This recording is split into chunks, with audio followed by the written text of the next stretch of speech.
In today's video, we're going to discuss if I should walk away from investing when up over $1 million in Yieldmax and Cornerstone funds.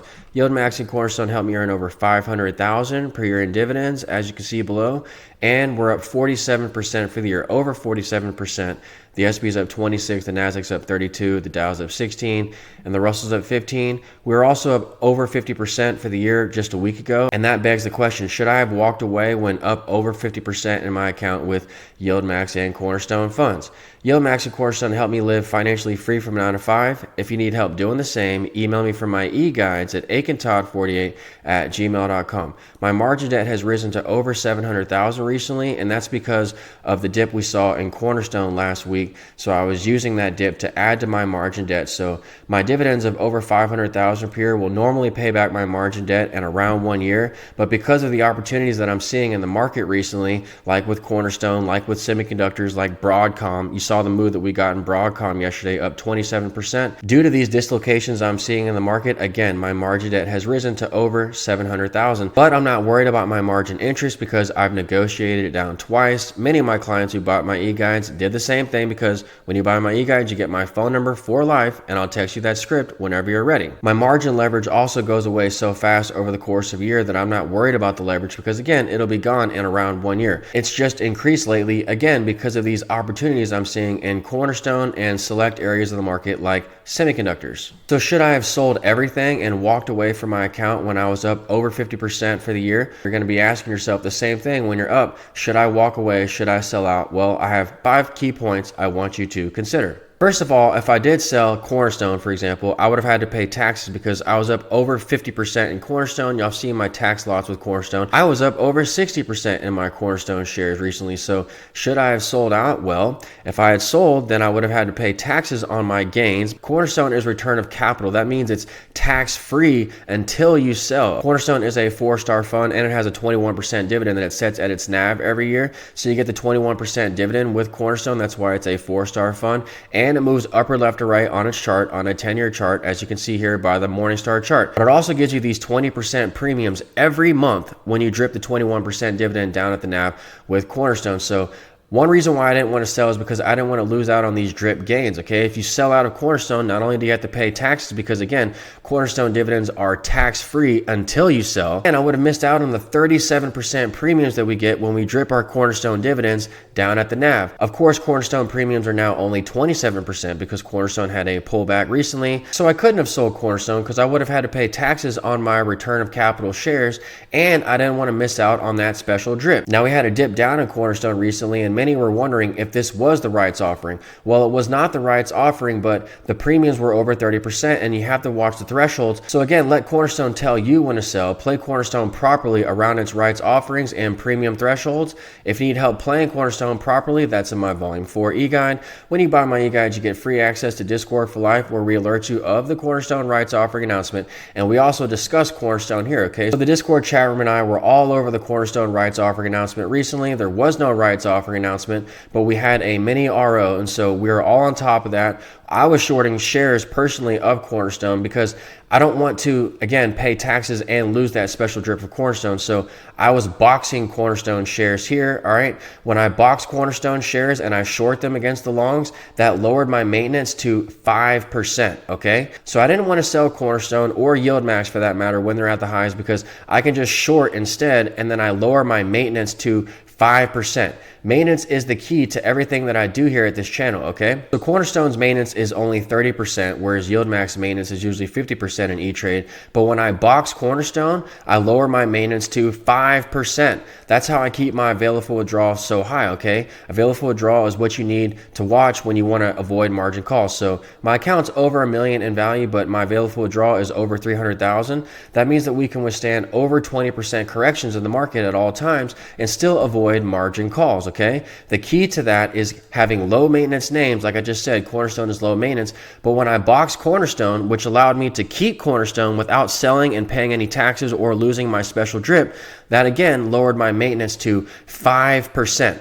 If you need help understanding maintenance, that's in my Volume 3 e-guide. So Cornerstone, I was boxing that, and you can box anything if you want, and that lowers your maintenance to 5%, and that allows you to keep the dividends rolling in while mitigating your risk to the downside. If you need help boxing Cornerstone and hedging your portfolio like I do, that's in my Volume 5 e-guide. So again, we couldn't have those 37% premiums forever in Cornerstone, but what could you have done with those premiums? Would you have sold out? No, you don't want to lose that special drip, and you don't want to pay any taxes. So the best thing that you could have done at that point was box Cornerstone, lower your maintenance to 5%, and then protect your portfolio in the process from not only a market drop, because Cornerstone is the indexes, but you also protect Cornerstone from a mini RO like it just had last week. All right, so Yieldmax has a lot of return of capital components as well. You don't want to just sell Yieldmax either, because you might have to pay taxes on that, so keep that in mind. Remember, return of capital is great because it allows you to avoid paying taxes until you sell. People always ask me, can you make a video about taxes? Well, most of my dividends are return of capital, so they're tax-free. Why would I make a video when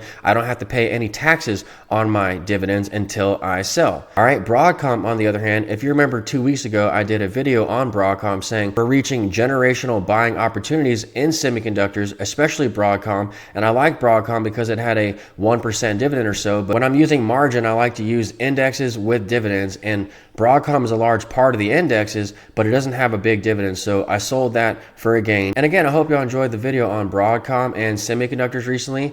We nailed the bottom in Broadcom, and you can't do much better than that. But now I have 4 other points that I want you all to consider. Okay, not only do you have to pay taxes when you sell your dividends that are return of capital, but when I sell, I also lose my qualifying income. Qualifying income is how I live financially free from 9 to 5, because banks only accept pay stubs or dividends in order to qualify for a loan. So if you want to get loans to level up your account like I did, or you just want to live free from 9 to 5 and get a housing loan or a car loan, you have to show dividends or a pay stub. That's why I don't want to sell for my dividends, because I'll lose that qualifying income. Bankers need to see 2 years on average of qualifying income to qualify for something. So if I sell out and I lose my dividends, I lose that 2-year average that I'm working so hard to build. Okay, the third reason why I can't sell is because I can't pay my bills if I lose my dividends. All right, all of my bills are automated out of my E-Trade account. I have an E-Trade card that I can swipe and go wherever I want with. All of my bills, again, are automated out of my E-Trade account, but I can't pay my bills if I sell out for my dividend shares. Okay, point number 4, you can't time the indexes, all right? Warren Buffett says to always stay invested, so I always follow Warren Buffett, and I always stay indexed with Cornerstone, so I'm not trying to time it unless there's an RO. Of course, if you have high enough premiums, then you have to do some timing of your own, but I didn't want to sell Cornerstone once again because I didn't want to lose my income, pay taxes, or lose that special drip. So what I did was I just boxed Cornerstone instead. That again allowed me to keep my long position on while protecting it with shorts and staying indexed in the process. Okay, you have to stay invested at all times. I can't lose my income because I have to pay bills. I can't lose qualifying income. I don't want to pay taxes, and I don't want to lose that special drip for Cornerstone. All right, last but not least, you can't live off of $1 million anymore, okay? Because inflation is too high. So even when Cornerstone fell big last week and I was almost below $1 million, I had no regrets, because what's $1 million really going to do for me, okay? It's about what you have invested, all right? So $1 million, it's not enough to live on. No one cares if you tell someone that you're a millionaire. So it's not like I was trying to walk away with this $1 million. And plus, I think it's all about what you have invested, okay? You have over 1.7 million invested, and that's what counts, okay? That's what counts as being a millionaire, in my opinion. I've said it in past videos. It's not about having $1 million. It's about what you have invested, because this account value could fall. It could go to 900,000, 800,000, but as long as I stay invested and keep my dividends, well, then that's all that matters, okay? That's what helps me live free from 9 to 5, qualify to banks for loans, and pay my bills in the process. So I don't really care about this $1 million. That's just an ego thing. Again, no one else cares when you tell them you have $1 million. They think you're just bragging. So I don't care if this net account value number fluctuates and gets over $1 million or goes below $1 million. As long as I don't sell, I keep earning these dividends monthly, which help me live the FIRE lifestyle, which means financially independent, retire early. Okay, so if you need more help doing what I'm doing, email me for my e-guides at akintodd48@gmail.com. We're up 47% for the year, over 47% for the year, and it doesn't matter if we're up 50% or 40%. We're not selling from these dividend funds because, for the reasons I listed in this video, I can't. All right, another heads up, I'm going to be raising prices next year because, well, I've been up over 50% for the last 2 years, okay, at one point. Last year I was up 50% at one point, and this year I was up over 50% at one point. So I think I've earned the right to raise my my prices, especially when I'm getting inundated with requests. Remember that when you buy my e-guides, you get my phone number for life, so you can call me anytime you have questions about your portfolio, and you get access to our Discord chat room for life, which has over 1,000 members in it pursuing the FIRE lifestyle. All right, if you like my video, please click like or subscribe, and I'll talk to you soon, everyone. Thanks.